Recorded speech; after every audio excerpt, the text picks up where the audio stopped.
Welcome back, my friends. I'm truly glad you're here with me again. Our story today is about a woman who learned to stand firm without hardening her heart, and a man who discovered that belonging is not claimed by force, but offered through trust. If you've ever faced judgment for following your conscience, or felt the quiet fear of hoping again after loss, this story may feel close to home. So settle in, take a breath, and let me take you to the Willow Creek where care proved stronger than control. Ruth Calder learned early that nothing in Willow Creek truly belonged to any one person. The water did not. It surfaced from a narrow bend of the creek and slipped past every fence line before sinking back into the dust. The cattle did not. They grazed where the land allowed. Their lives counted in seasons rather than ownership. Even silence was shared here. At night, it settled over the valley, pressing equally against every door. Ruth understood this better than most. At 30, she had already been placed into a category spoken with care. A widow. People said quietly, too young to be alone. Others thought but rarely voiced. She ran the trading post at the southern edge of the settlement, a low wooden structure weathered by sun and wind. It smelled of flour, leather, and dry timber. It was not much, but it endured because she did. Each morning she opened the shutters at first light. When the valley still held a trace of coolness, she swept the porch, checked the ledger, and arranged supplies with deliberate precision. There was no excess in her movements. Grief had taught her efficiency, and the land demanded it. Her husband had been gone less than a year. His absence was not something she spoke of. His boots remained by the door, untouched. But she rarely let her eyes linger there. In Willow Creek, people watched closely for weakness, not always with cruelty, but with the caution of those who knew how quickly things could be lost. Sympathy existed, but only in careful doses. Ruth did not ask for help. When the fence leaned, she fixed it. When a shipment arrived short, she adjusted. At night, she ate quietly, listening to the creek as it moved through the darkness, letting its steady murmur fill the space where conversation once lived. She told herself that endurance, properly maintained, could pass for peace. The settlement moved around her in familiar rhythms. Families gathered near the trough at dusk. Children ran between hitching posts until called inside. Men spoke of weather and cattle prices in low, practical tones. Ruth existed within these patterns, but never fully inside them. There was a boundary she felt whenever a glance lingered a moment too long, whenever a question went unasked.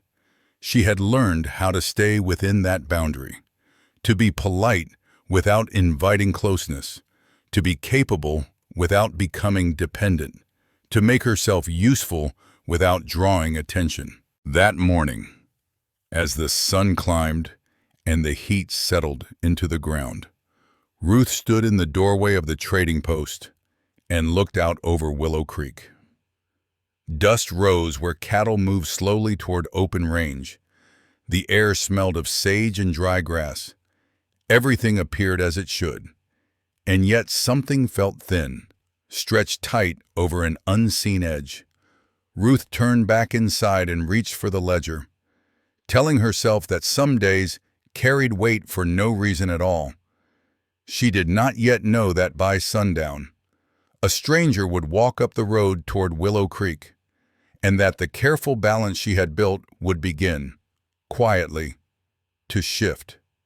The road into Willow Creek was little more than a pale ribbon worn into the earth, used often enough to remain visible, but never enough to grow forgiving. By late afternoon, the heat had pressed the valley into a slow stillness.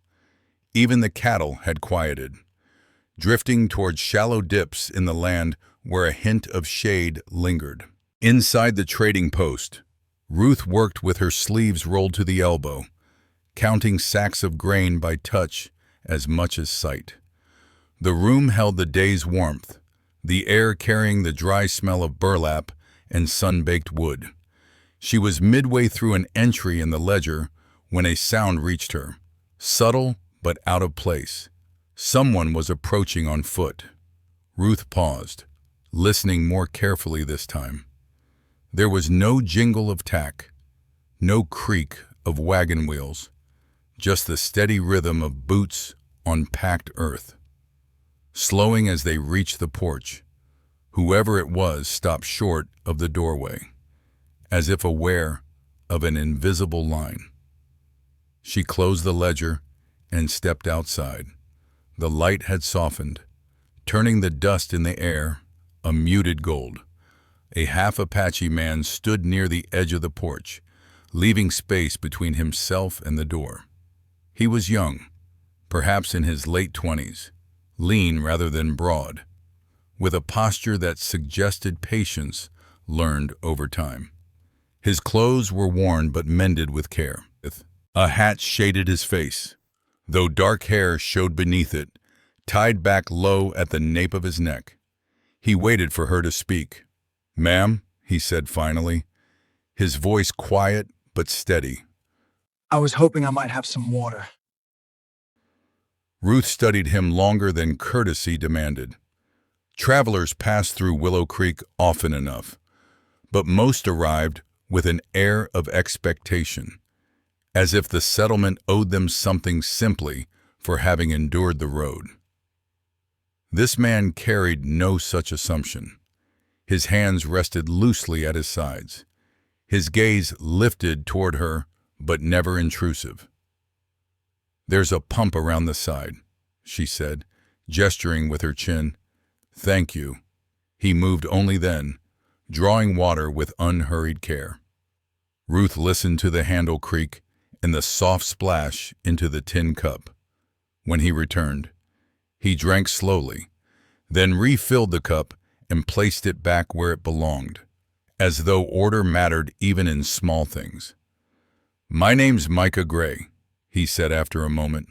"If you have work that needs doing, I can help. Just for food and a place to sleep." Ruth folded her arms, considering him. "I don't give handouts," she said, not unkindly. He met her eyes. "I wasn't asking for one." There was no pride in the words, only clarity. She glanced past him toward the yard, already sorting through the list of tasks she had been putting off. The hinge on the storeroom door, fence posts leaning after last week's wind, work that required patience more than muscle. "I can offer meals," she said, "and a small wage if you stay longer." "That would be enough," Micah replied, without pressing for more. She stepped back inside and returned with a broom she had left by the wall when she handed it to him. Their fingers brushed briefly. The contact was accidental, light enough to ignore. And yet Ruth felt a flicker of awareness she did not dwell on. "Start with the porch," she said. Micah nodded and set to work without comment. Ruth returned to the ledger, but her attention wandered. Through the open doorway, she watched him move with quiet efficiency, working as if he understood the rhythm of the place already. He did not rush. He did not glance back to see if she was watching.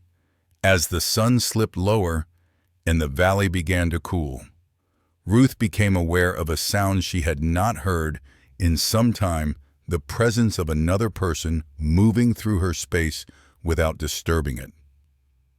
By the time the light thinned and evening crept toward Willow Creek, she knew something had shifted, though she could not yet have named it. By the third morning, Willow Creek had noticed Micah Gray. It was not announced outright.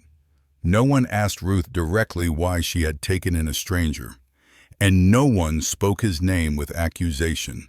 Instead, the attention arrived in smaller ways. A pause in conversation when Micah crossed the yard. A glance held a second too long. Advice offered without being requested. "You ought to be careful, Mrs." Carter said while weighing flour, her tone gentle enough to pass as concern.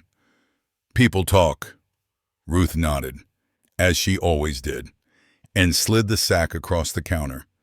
She did not ask what people said. In this town, details had a way of finding you whether you invited them or not. Micah seemed to sense the shift without being told. When customers arrived, he made himself scarce, moving to the far side of the building or taking up work near the fence line. He did not linger in doorways.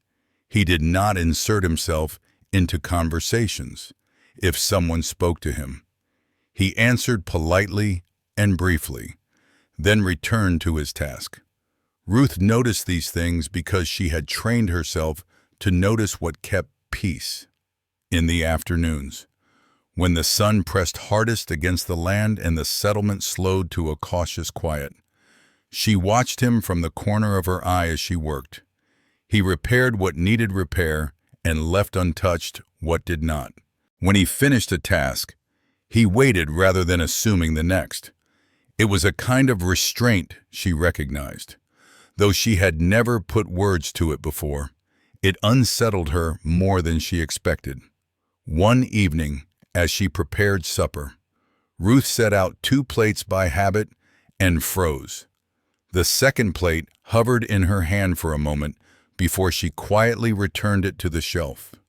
The motion was small, almost invisible, but it carried with it a sudden weight she had not felt in days.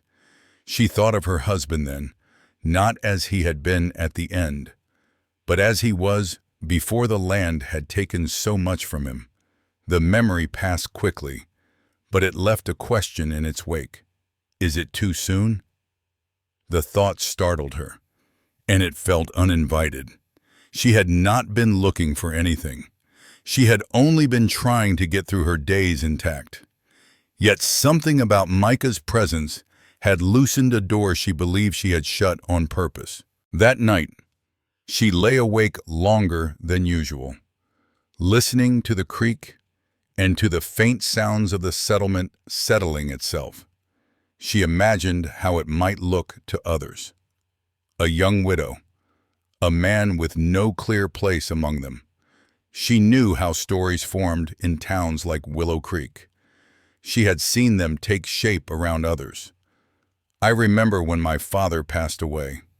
Me and my mother were drowning ourselves in grief.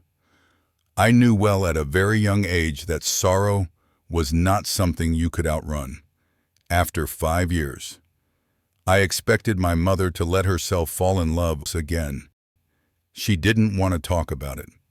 As I was writing Ruth's story, I wondered if her silence came from the same place Ruth stands now, caught between longing and loyalty, between what the heart feels and what the world expects.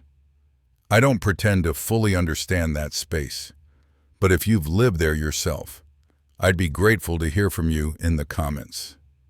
Now back to the story. In the morning, she resolved to be more careful. Micah gave her no reason to speak the resolution aloud.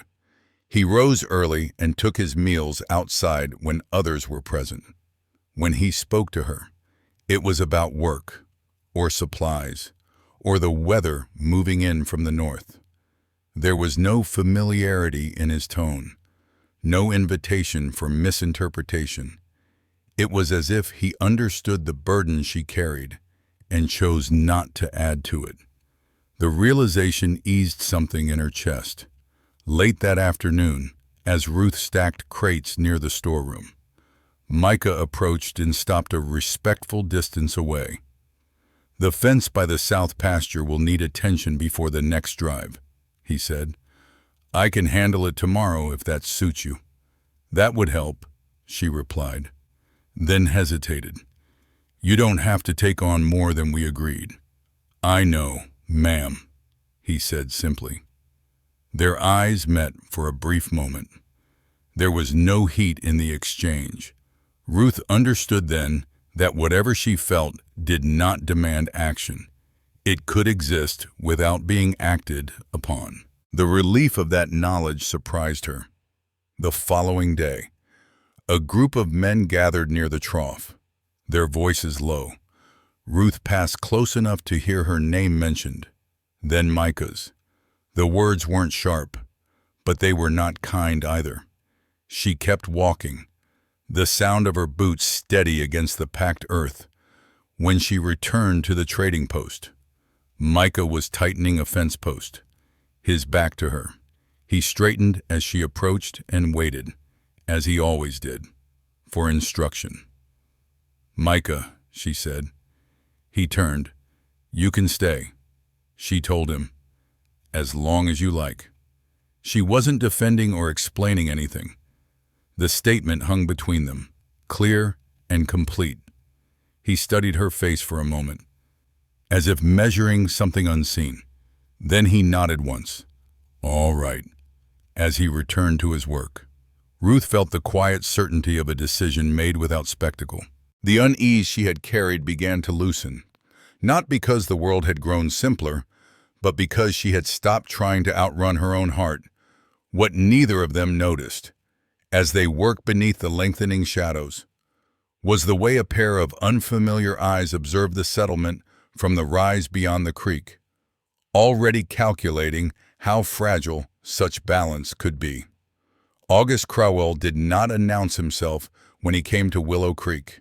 He knew, or believed, that he was bigger than this whole town. The horse he rode was well cared for, the leather of its tack recently oiled, the metal clean. He moved through the settlement with an ease that suggested familiarity with places he had never lived in, as though small towns were all variations of the same arrangement, and he knew how to read them at a glance. Ruth noticed him from the trading post doorway.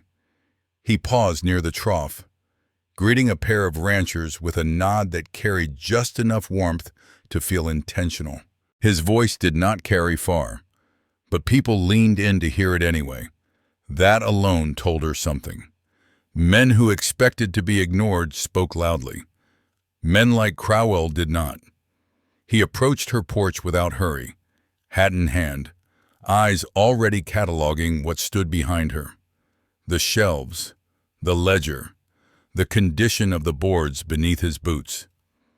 "Mrs. Calder," he said. "August Crowell. I've heard you keep a steady house here." "I keep a business," Ruth replied. Crowell smiled, the corners of his mouth lifting slightly, which is no small thing, given the circumstances. She waited instead of responding immediately. Experience had taught her that men like this always clarified themselves eventually. "I work with groups looking to expand supply routes through the territory," he continued. "New roads, better access, growth, if you like the word." He glanced past her shoulder toward the open yard. Places like Willow Creek tend to sit right at the edge of such opportunities. Opportunities for whom, Ruth asked. "For those willing to prepare," Crowell said. "Change favors readiness." Inside the trading post, his presence altered the air. He leaned against the counter, careful not to touch the ledger, though his eyes lingered on it. He spoke in measured phrases, never raising his voice, never speaking as though disagreement were expected. "You've done well," he said, "holding this place together on your own." Ruth met his gaze. "I didn't say I was alone." "No," Crowell agreed. "But you are responsible, and responsibility carries risk." His attention shifted briefly toward the yard, where Micah was setting a post. "Certain arrangements raise questions. My arrangements are my concern," Ruth said. Crowell nodded, as if she had confirmed something he already believed. "Naturally. I only mention it because towns like this rely on predictability. When things feel uncertain, people become anxious, and it can be contagious." What you're describing sounds like gossip, Ruth said. I prefer to think of it as caution, Crowell replied. People protecting what little they have. Over the following days, Crowell made himself visible without being intrusive. He spoke with ranchers about feed prices and future contracts, listened carefully to their worries, and echoed those worries back to them in more refined language. He reassured families that their livelihoods mattered, that stability could be preserved if everyone acted with foresight. When Micah's name surfaced, it did so indirectly. Outsiders don't always understand local balances, Crowell remarked once. Standing near the trough, they can disrupt things without intending to. Another time, he said, good intention don't always prevent unfortunate outcomes. He never accused. He suggested. The effect was the same. Micah felt the change almost as quickly as Ruth did. Conversations quieted when he approached. Requests for his help came less often. One evening, as the sun dipped behind the ridge, he spoke to Ruth while closing the shutters. I can leave, he said, if that's what this becomes. Ruth shook her head. You haven't done anything wrong. That won't matter to some people, Micah replied. They'll look for the simplest explanation. She understood then what Crowell was doing. He was not forcing a choice. He was narrowing the field until only one appeared reasonable. Crowell returned to the trading post late one afternoon. When the light slanted low and the air cooled just enough to invite conversation, I hope you don't mind my stopping by again, he said. I wanted to make sure you were all right. Ruth kept her hands on the counter. I'm managing. I'm sure you are, Crowell said. Still, I've seen how quickly circumstances can turn. Especially for women in your position. My position, Ruth asked. Visible, he said. Independent, admirable traits, and risky. He hesitated, as if weighing whether to say more. It would be unfortunate if people began to associate your business with uncertainty. Ruth felt the meaning settle. It's a conclusion he seemed to believe was unavoidable. You speak as though harm is inevitable, she said. Crowell's expression softened. Only if people resist what's best for them. That night, Ruth walked the length of the porch after dark, the boards cool beneath her feet. The creek moved steadily beyond the trees, indifferent to plans and predictions. She thought of Crowell's calm assurance, the way he spoke of outcomes as though they were already decided, and of the quiet authority with which he rearranged loyalties while insisting he meant no harm. What unsettled her most was not what he might do openly, but how easily he justified the pressure he applied. In his mind, there was no cruelty in narrowing choices. There was only efficiency. Behind her, Micah stepped onto the porch and stopped just short of her side, careful not to intrude. He did not ask what troubled her. He did not offer solutions. His presence alone was enough to remind her that silence could be shared without surrender, somewhere beyond the town. August Crowell was already adjusting his plans, confident that when the next move came, it would feel to everyone else like the only sensible option left. The most unsettling moments aren't always loud or violent. I've learnt how easily fear learns to sound like logic, how quickly a crowd can be persuaded to doubt what it once trusted. And Willow Creek reaching that edge made me wonder how often we recognize the danger only after it has already taken shape. And by then, the cost is never small. By the middle of the week, Ruth noticed how often the hitching post stood empty during hours that used to be busy. A rancher who once tied up without thinking now slowed only long enough to nod and move on. A woman who used to linger for conversation finished her purchase with efficient silence. Nothing about it could be named discourtesy. Voices remained civil, faces remained composed, and yet something essential had withdrawn, leaving behind a careful distance that felt deliberate. Ruth saw it most clearly in the ledger. The numbers did not lie. Each day carried fewer entries than the one before. Not enough to signal disaster, but enough to suggest intention. She told herself it was temporary. Weather changed. Markets shifted. People worried about winter long before it arrived. These explanations were familiar, comfortable even. But comfort could not quiet the unease that settled in her chest as she closed the books each night. Micah did not need the ledger to understand what was happening. He came in from the south pasture one afternoon with the light already slanting low, dust clinging to the cuffs of his trousers. He waited until the last customer left before speaking, his attention fixed on the yard as if measuring the distance between things. "They're stepping back," he said, "some more than others." Ruth leaned against the counter. "People do that." "Yes," Micah replied, "but they're doing it together." The words stayed with her long after he turned back to his work. She moved through the rest of the day with a heightened awareness, noting how conversations broke off when she approached, how a few familiar faces avoided meeting her eyes. None of it was overt. That, she realized, was the point. That evening, as they secured the post for the night, Micah spoke again. "I don't want this to become harder for you," he said. "If my leaving would ease it, I'll go." Ruth closed the shutter more sharply than necessary. She faced him then, the fading light outlining his features. "You're not the problem," she said. "That won't be how it's told," Micah answered. There was no bitterness in his voice, only acceptance. Someone's already shaping the story. The truth of it settled heavily between them.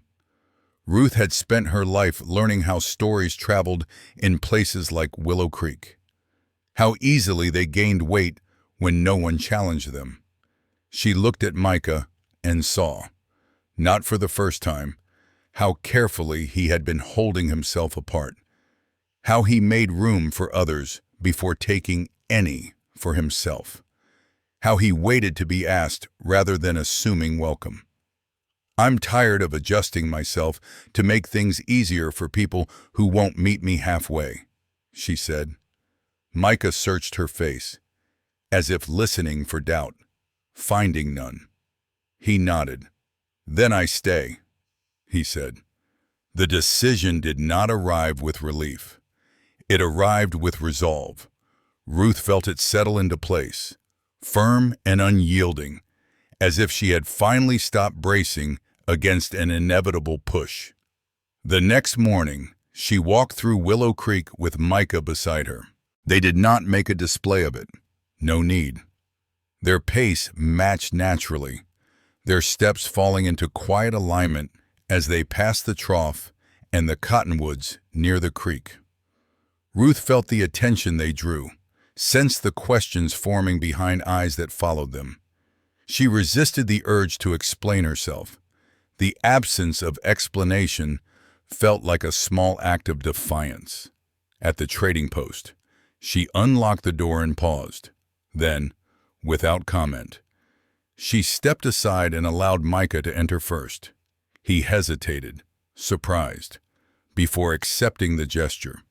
The moment passed without remark, but Ruth knew it had been seen. August Crowell appeared later that afternoon, as composed as ever. He greeted her with the same measured courtesy, as though nothing in Willow Creek had shifted beyond his notice. He glanced briefly toward Micah, then returned his attention to Ruth. "I hear you've chosen to keep things as they are," he said. "For now," Ruth replied. Crowell smiled. "People rarely consider how such choices ripple outward. I consider that all the time," she said. And yet, he continued smoothly, "You're inviting complications." Ruth folded her arms. "You mean discomfort." Crowell Wool tilted his head. "I mean consequences. And you believe you're helping by pointing them out," she said. "I believe in preventing harm," Crowell answered, "before it spreads." Ruth met his gaze steadily. "You and I define harm differently." For the first time, something flickered behind Crowell's eyes. Not anger, not surprise. Calculation. "I hope," he said carefully, "that you don't come to regret standing alone." "I'm not alone," Ruth replied. Crowell followed her line of sight to Micah, who was mending a crate nearby. His expression remained neutral, but the air between them tightened. "Time will tell," Crowell said at last, after he left. The day resumed its uneasy rhythm. That evening, as the heat bled from the ground and the valley settled into twilight, Ruth carried 2 cups of coffee onto the porch. She hesitated only briefly before offering one to Micah. When their fingers met, the contact was intentional, unhurried. Neither of them looked away. "You don't owe me this," Micah said quietly. "I know," Ruth replied. "I'm choosing it." They sat side by side, the sound of the creek rising and falling below them. Ruth thought of her husband then, not with guilt, but with a clear-eyed understanding. What she was building now did not erase what she had lost. It acknowledged that loss and continued forward anyway. "If this turns against you," Micah said after a while, "I won't let it rest on your shoulders alone." Ruth turned toward him and placed her hand in his. The gesture was simple, but it carried weight. "We'll face it together," she said. Micah's grip closed around hers, steady and sure. Across Willow Creek, doors shut for the night. Lamps were lit. Conversations continued in lowered tones. And somewhere beyond the creek's bend, August Crowell considered his next move, certain that the path he had chosen remained the correct one. He still believed the settlement would thank him in the end. The trouble began before the valley fully woke. A shout rose from the shared pasture just as the light crested the ridge. Ruth heard it from the trading post and stepped outside, the air still cool against her skin. People were already moving toward the creek, their pace uneven, urgency pulling them forward. When she reached the edge of the pasture, she saw the cattle, first one down on its side, another struggling to stand, breath coming shallow and fast. By the time the sun climbed higher, more had fallen ill. The animals trembled, foam gathering at their mouths, eyes dull with confusion. The fear in the settlement shifted from curiosity to calculation. These cattle did not belong to one family. They were shared. What happened here would not remain contained. Micah was already kneeling nearby, careful not to touch, his attention fixed on the ground around the feed troughs. Ruth stood beside him, her hands clenched at her sides. The smell of sickness hung low, sharp and unfamiliar. "This isn't natural," someone said. Mrs. Carter's voice broke as she spoke her name, grief raw and unguarded. They were fine last night. People gathered closer, forming a loose ring that tightened as the morning wore on. Fear, once named, spread quickly. August Crowell arrived while the first arguments were forming. He dismounted at the edge of the pasture and surveyed the scene with practiced calm. His jacket remained clean. His expression conveyed concern without surprise. He listened as people spoke over one another, nodding at intervals, as though fitting their words into a framework he already possessed. "This kind of loss can move through a settlement fast," he said, "if it isn't addressed properly." "What caused it?" a rancher asked. Crowell crouched near one of the animals, studying it from a distance. Contaminated feed is the most likely explanation, he said. Possibly water. Micah straightened slightly. The water hasn't changed, he said. We all draw from the same place. Crowell looked up at him, his gaze steady. Sometimes it only takes a small lapse. No one accused Micah directly. The suggestion settled into the air on its own, carried by uncertainty and fear. Ruth stepped forward. We don't know enough to say that, she said.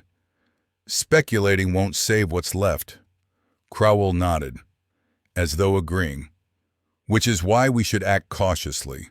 Restrict access. Account for who handled what. His eyes flicked briefly toward Micah, then away.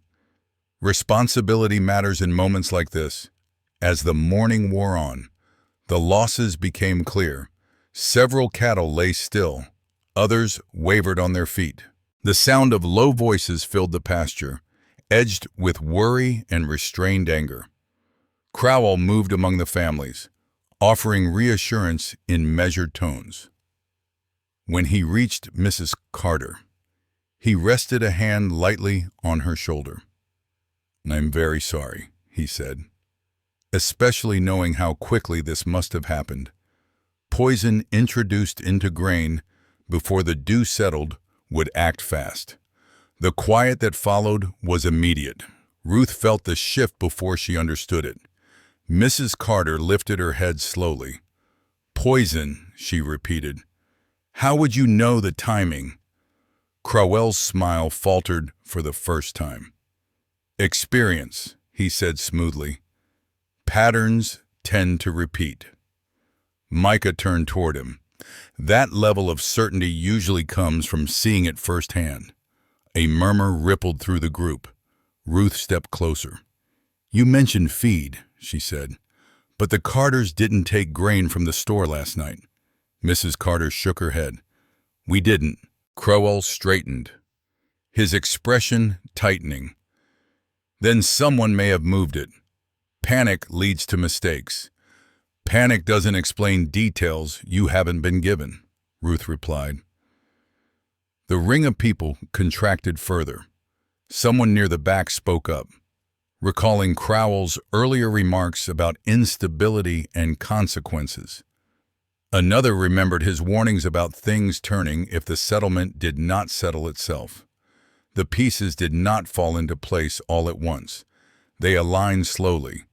As people began to hear what had been said, and when it had been said, Crowell attempted to redirect, his tone firm but composed. You're all upset, he said. Loss does that. It clouds judgment. It sharpens it, Ruth answered, if you're willing to look. The marshal arrived not long after, drawn by the gathering and the unnatural stillness that had replaced argument. He listened carefully as voices overlapped, then asked Crowell to explain his knowledge. Crowell did so, calmly, with the same confidence that had carried him through every conversation in Willow Creek. But the certainty that once reassured now rang hollow. Each explanation revealed how much he assumed, how readily he spoke for others. When the marshal asked him to step away from the pasture, no one objected. Crowell complied, mounting his horse without resistance. His posture remained upright, his movements controlled, but as he turned to leave, he found no one meeting his gaze. The settlement had shifted its attention elsewhere, toward the work of salvaging what could be saved and tending to one another. Ruth stood beside Micah as people dispersed, her hand resting lightly against his arm. The morning's fear had not vanished, but it no longer sought a convenient target. What remained was resolve. The pasture grew quieter as the day wore on. People worked in pairs and small groups, voices subdued but purposeful. Ruth watched Willow Creek move forward without waiting for instruction, and she understood something then that she had not before. The danger had never been chaos. It had been the calm conviction that someone else knew best. What came after did not arrive with celebration. Willow Creek moved forward cautiously, as if aware of how fragile its balance had become. The poisoned cattle were buried beyond the shared pasture, the work done quietly, without ceremony. People helped one another because it was necessary. No one needed to be told. Feed was shared. Repairs were made in exchange for labor. The settlement did not try to erase what had happened. It absorbed it. Ruth noticed the change first in small, human ways. A familiar rancher tied his horse at her post again and lingered to ask about supplies. A woman paused in the doorway, fingers resting on the frame, and said she was glad Ruth had stood her ground. Apologies were rarely spoken outright, but they appeared in tone, in eye contact, in the willingness to meet her gaze again. Micah became part of that rhythm without effort. He worked beside others, accepted requests without comment, and left space where space was needed. The looks he received were no longer cautious. They were measuring in a different way now, as if people were learning how to see him properly for the first time. One afternoon, the marshal stopped by the trading post while Ruth was restocking shelves. "Crowell's been warned off," he said. "He won't be returning." Ruth nodded. She felt no satisfaction in it, only a quiet certainty that the matter had reached its natural end that evening. She and Micah sat on the porch as the heat drained slowly from the land. The sky deepened into muted blues and purples, the creek below them steady and familiar. Ruth cradled a cup of coffee, more for comfort than thirst. "I keep thinking about how convinced he was," she said after a while, "that he knew what was right, that pressure could be justified if the outcome suited him." Micah watched the horizon. "Some people believe order matters more than people," he said. "They don't see the harm in forcing things to fit." Ruth nodded. "Or they tell themselves the harm is necessary." Silence settled between them, unstrained this time.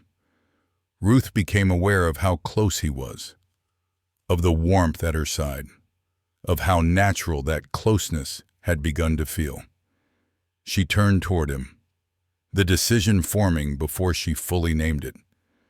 "There's something I've been holding back," she said, "because I didn't want to rush it or misunderstand it." Micah met her eyes. "You don't have to explain." "I want to," Ruth replied. She reached for his hand, her fingers fitting easily between his. The contact was steady, familiar now, but what followed was not. Ruth lifted her free hand to his face, hesitating just long enough to be sure.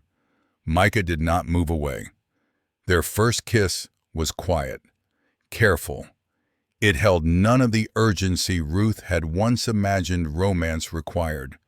Instead, it felt like recognition, like arriving at something that had been waiting patiently to be named. When they parted, neither spoke immediately. Micah rested his forehead lightly against hers. "I'm here," he said. Ruth smiled softly. "I know."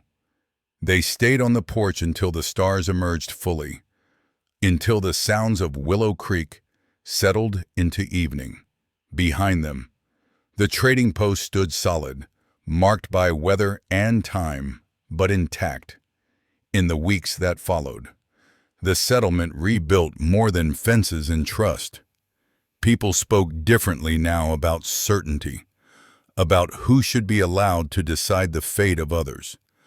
The memory of how close they had come to letting fear choose for them lingered, not as a wound, but as instruction. Ruth's ledger filled again, steadily. Micah took on work beyond the property, not because he needed to prove anything, but because he was asked to stay. One morning, Ruth watched him hang his hat on the hook by the door. A simple gesture that carried a meaning neither of them needed to explain. Home, she realized, was not claimed by force or defended by control. It was built through presence, through care, freely given, through choices made without fear. The wind still moved through Willow Creek, carrying dust and change, as it always had. But it no longer felt like a warning. It felt like continuity. And in a place that had nearly surrendered itself to a certainty that mistook control for virtue. Two people chose a different measure of strength, one rooted not in being right, but in being human, and in refusing to let righteousness excuse harm.